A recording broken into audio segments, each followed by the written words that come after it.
சுவிஸ்லேருந்து ஸ்ரீலங்காவுக்கு பணம் அனுப்பும் நாணய வீதம் இப்போ கூடியிருக்குது. இப்போ இந்த நேரத்தில் இந்த பணத்தை நீங்கள் அனுப்புவது நல்லமா அல்லது வெயிட் பண்ணி பார்க்க வேணுமா என்ற ஒரு கேள்வி. அதோட என்ன கேள்வி சொன்னால், ஏன் இந்த பணம் இவ்வளவு நாணய மாற்று விடம் இவ்வளவு கூடியிருக்கிறது? இதை பற்றி ஒரு விடயம் தான் இங்கே நாங்கள் பார்க்க போகிறோம்.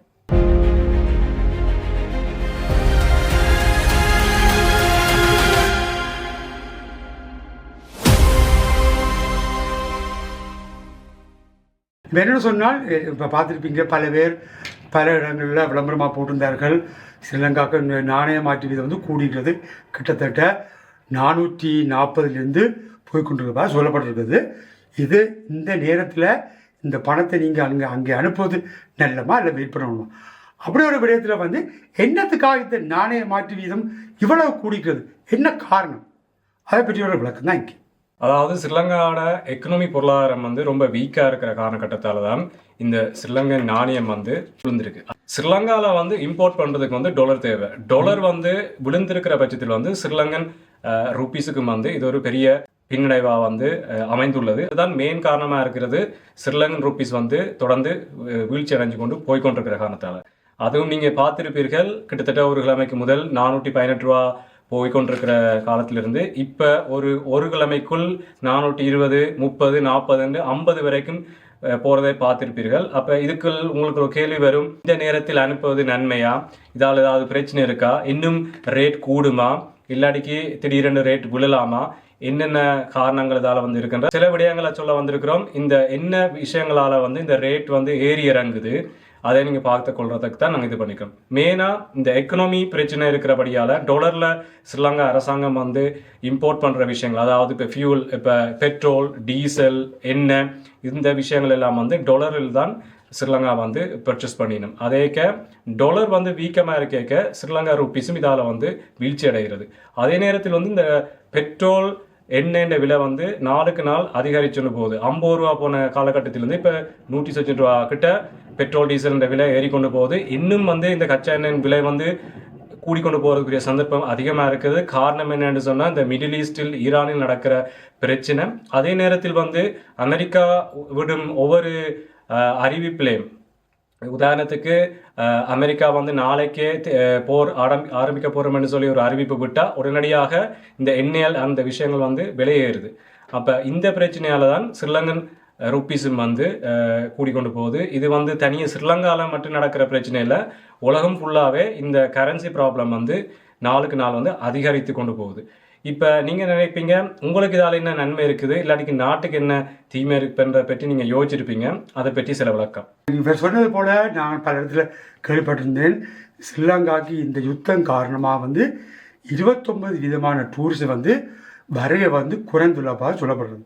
அது மட்டும் இல்லை, இப்போ வேலையில்லா திண்டாட்டங்கள் பல இடங்களில், பல கம்பெனிகள் வேலைக்கு எடுத்தாக்களை நிப்பாட்டிக்கிறார்கள். இப்படியான ஏகப்பட்ட பிரச்சனைகள் இருப்பதாக சொல்லப்படுறது. இந்த விலைவாசிகள் இனியும் கூடும்னு சொல்லப்படுறது. கூடினால் பணத்தில் வீக்கம் இன்னும் கூடுவதாக இங்கே பல பேர் சொல்லியிருந்தார்கள். இப்போ நான் இந்த கேள்வி என்ன சொன்னால், இந்த டாலர் தான் இதுக்கு ஒரு முக்கிய காரணமா, இதை விட வேறு எதுவும் பிரச்சனை இங்கே இருக்கின்றதா? டாலர் ஒரு முக்கியமான காரணம். அதை விட இந்த மிடில் ஈஸ்ட் நடக்கிற போர் பிரச்சனையால் கன பேர் நாட்டுக்கு வர டூரிஸ்ட்டை, நீங்கள் சொன்ன போல் டூரிஸ்டும் குறைஞ்சிருக்கு. அதே நேரத்தில் வேலை வாய்ப்புகள், இப்போ உதாரணத்துக்கு மிடில் ஈஸ்ட்ல இருந்து இல்லை வேறு நாட்டில் இருந்து ஸ்ரீலங்காவுக்கு வேலைக்கு வரவர் கன பேராக இருப்பார்கள். அவையிலும் இந்த வேலைக்கு வர முடியாத பட்சத்திலும் நாட்டில் வேலை பிரச்சனையிலும் இருக்கிற பட்சத்திலும் தான் இந்த டோட்டல் சிச்சுவேஷன் அமைந்துள்ளது. ஸ்ரீலங்காவுக்கு கடைசி யுத்தத்துக்கு பிறகு பெரும் கடன் இன்னும் இருக்கிறது. அதுவும் ஒரு பெரிய பிரச்சனை. இந்த கடனும் பெருசாக வெளிநாட்டில் இருக்கிறபடியால் அதன் வட்டி வீதங்களும் இந்த நிலைமையில் கூடிக்கொண்டு போகிறதால இதுவும் ஒரு மெயின் காரணமாக இருக்கிறது ஸ்ரீலங்கன் ருப்பீஸின் விலைவாசி ஏற்றது. இவ்வளோ பிரச்சனை இருக்கிறதால இந்த பிரச்சனை வருது. ரேட் சில நேரங்களில் கீழே வரது சந்தர்ப்பம் இருக்கிறதா, என்ன காரணத்தால் அப்படி வரும்? சென்ட்ரல் பேங்க் நடவடிக்கை எடுத்து அடுத்த கட்டத்துக்கு கொண்டு போனால் அதில் கண்டிப்பாக ஒரு விடயம் கிடைக்கும். அதுவும் இப்போ கிடைத்துள்ள செய்தியின் பட்சத்தில் சென்ட்ரல் பேங்க் இதுக்குரிய விடயத்தை உடனடியாக எடுக்கும் தான் சொல்லியிருக்கிறார்கள். பிரச்சனை அடுத்த ஸ்டெப்புக்கு கொண்டு போகிறதுக்கு. அதே நேரத்தில் வந்து இப்பொழுது முக்கியமான விடயம் என்னென்னு சொன்னால், வெளிநாட்டிலிருந்து காசு உள்ளுக்கு வந்து இன்வெஸ்ட்மெண்ட் பண்ண வலிக்கிட்டா, அதே நேரத்தில் டூரிசம் பழையபடி கூட வலிக்கிட்டா, இந்த இல்லாட்டிக்கு இஎம்எல்ல இருந்து லோன் சாங்ஷன்கள் வந்து கிடைச்சா கூட, சப்போர்ட் கிடைச்சா கூட இந்த சந்தர்ப்பம் வந்து மாறத்துக்குரிய உருவாகுது. நீங்கள் பார்த்துருப்பீங்க, எங்கள் ஜனாதிபதி சொல்லியிருந்தார், இப்போ இந்த இப்படியா விடயங்கள் வந்து பொருளாதாரத்தை கீழே போகிறதுக்கு நாங்கள் எப்பயும் இடம் அளிக்கும் என்றும் இந்த பொருளாதாரத்தை எப்படியும் மேலே கொண்டு வரும்னு சொல்லியிருந்தார்கள். உண்மையிலேயே அது வந்த ஒரு நல்ல விடயம். அதை விட இப்போ பல பேற்ற கேள்வி வந்து இந்த நேரம் இந்த பணத்தை அனுப்புவது நல்லமா இல்லது வெயிட் பண்ணுமான்னு சொல்லி இருந்தாலும் அது நீங்களா முடிவெடுக்கும் என்றால் காசு அனுப்பும் விடயம் என்னன்றதையும் யோசிக்கணும். இப்போ உதாரணத்துக்கு நீங்கள் அங்கே ஒரு லேண்ட் வாங்க போகிறீங்க, ஒரு இன்வெஸ்ட்மெண்ட் பண்ண போகிறீங்கன்னு சொன்னால் கண்டிப்பாக இப்போ காசு அனுப்பும் வந்து உங்களுக்கு நன்மையாக தான் கிடைக்கும். என்னென்னு சொன்னால் உங்களுக்கு அதில் வந்து காசு மிச்சம் பிடிப்பீங்க, இங்கேருந்து வெளிநாட்டு கரன்சியை அந்த நாட்டுக்கு மாற்றும் பொழுது.